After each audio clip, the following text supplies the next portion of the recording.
5 tips to manage your emails in Outlook like a pro. Hey guys, in today's video, I'm going to share 5 smart tips to help you manage your emails in Outlook like a pro. So make sure to watch this video till the end, and let's get started.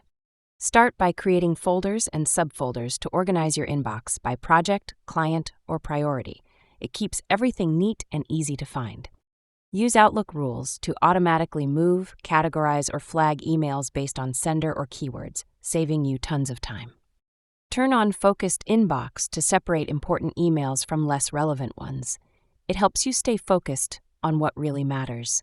Use the flag and pin features to highlight tasks or emails you need to follow up on.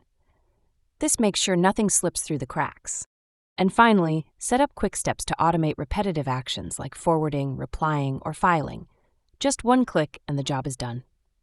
And that's how you manage your Outlook emails like a pro. Thanks for watching, and don't forget to like and subscribe. That's all for the video.